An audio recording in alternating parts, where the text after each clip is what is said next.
Assalamualaikum warahmatullahi wabarakatuh. Perkenalkan, nama saya Dara Aisyah dengan nomor BP 211084/2020 dari jurusan Administrasi Publik, Fakultas Ilmu Sosial dan Ilmu Politik.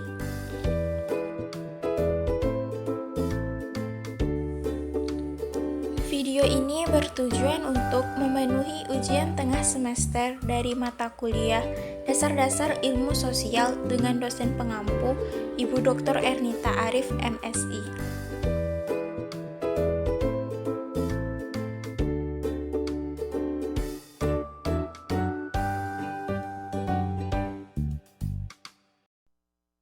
Satu, pengertian pranata sosial. Menurut Robert Melver dan C.H. Page, pranata sosial merupakan lembaga sosial sebagai prosedur atau tata cara yang telah diciptakan untuk mengatur hubungan antar manusia yang bergabung dalam suatu kelompok masyarakat. Menurut Sukanto, pranata tumbuh karena manusia dalam hidupnya memerlukan keteraturan. Untuk mendapatkan keteraturan hidup bersama, maka dirumuskanlah norma-norma dalam masyarakat sebagai panduan bertingkah laku.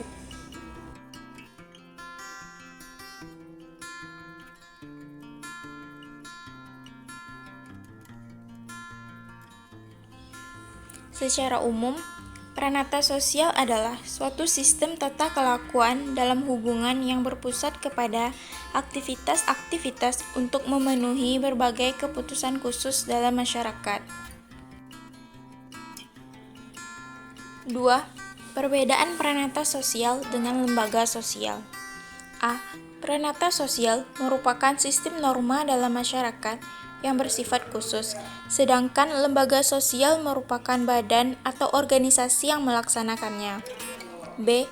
Pranata sosial merupakan kesepakatan tidak tertulis namun diakui keberadaannya oleh masyarakat atau bersifat abstrak, sedangkan lembaga sosial bersifat konkret atau jelas. C. Contoh pranata sosial yaitu kalau makan kita menggunakan tangan kanan, sedangkan contoh lembaga sosial yaitu KUA. 3. Ciri-ciri pranata sosial.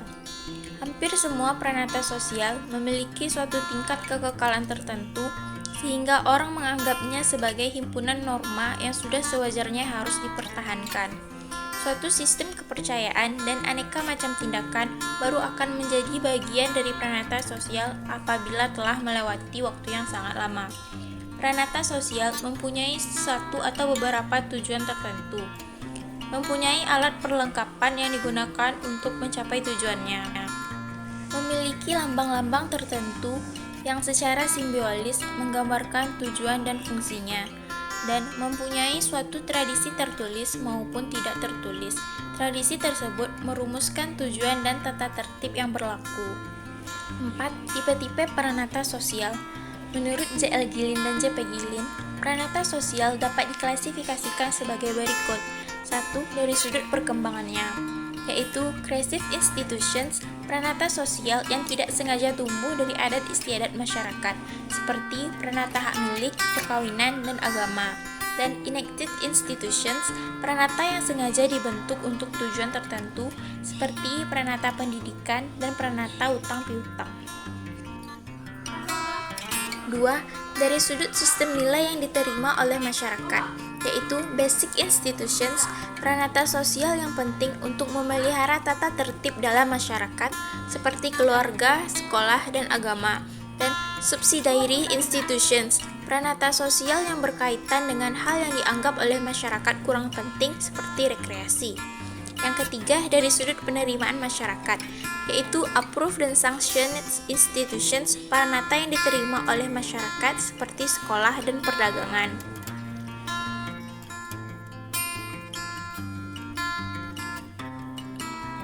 Unsanctioned institutions, yaitu pranata yang ditolak oleh masyarakat meskipun tidak mampu memberantasnya, seperti pemerasan dan kejahatan.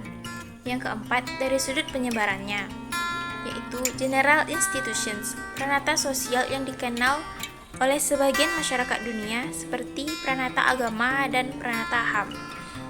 Dan restricted institutions, pranata sosial yang hanya dikenal oleh masyarakat tertentu seperti pranata agama Islam, pranata agama Katolik, pranata agama Hindu, dan lain-lainnya. 5. Dari sudut fungsi, yaitu operative institutions, pranata sosial yang berfungsi menghimpun pola-pola atau cara-cara yang diperlukan untuk mencapai tujuan dari masyarakat yang bersangkutan seperti pranata industri.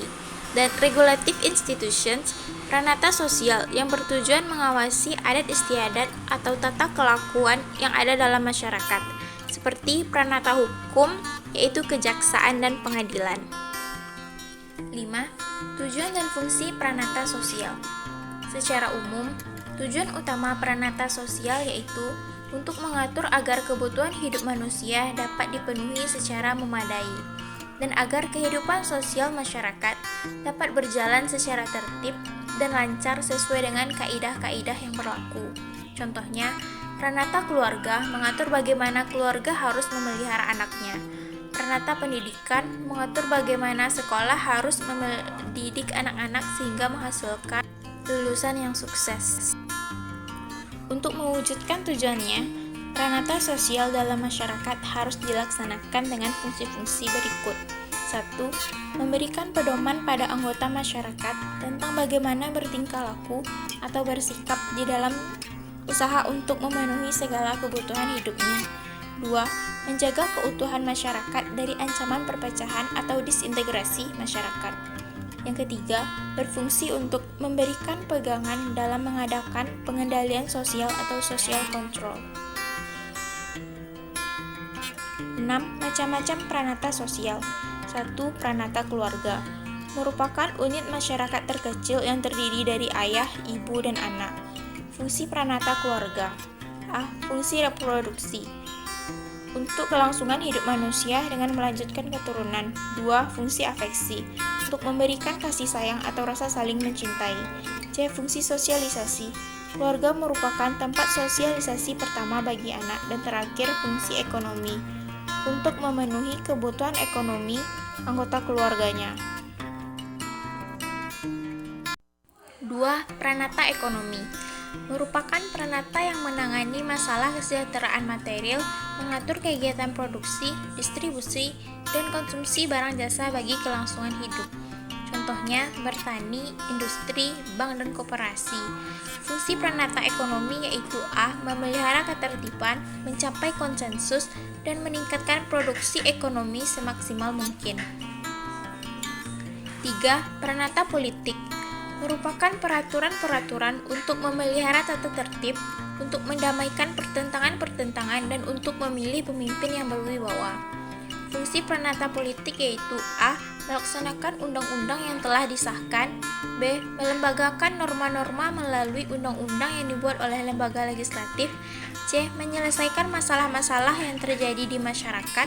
Contoh pranata politik yaitu sistem hukum, sistem kekuasaan, partai, wewenang, dan pemerintahan. 4. Pranata pendidikan. Tujuannya ialah memberikan ilmu pengetahuan, pendidikan sikap, dan melatih keterampilan agar mandiri dalam mencari penghasilan. Contohnya, kegiatan belajar mengajar, sistem pengetahuan, kursus, dan ngaji. 5. Pranata kepercayaan atau agama merupakan pedoman bagi manusia untuk berhubungan dengan Tuhannya dan memberikan dasar perilaku dalam masyarakat. Contohnya upacara semedi, zakat, ibadah, infak, dan haji. 6. Pranata kesenian. Fungsinya ialah untuk memenuhi kebutuhan manusia akan keindahan. Contohnya seni suara, seni musik, seni lukis, seni drama, dan lain-lain. 7. Pranata total masyarakat merupakan tatanan pranata sosial. Masyarakat mengalami perpindahan pranata ke pranata lain. Contohnya, kehidupan siswa SMA, bangun tidur berada di pranata keluarga, kemudian pindah ke pranata pendidikan dan rekreasi. Begitu seterusnya sampai pulang ke rumah.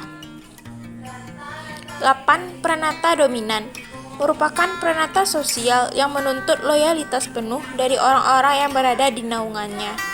contohnya militer dan pranata sekte keagamaan.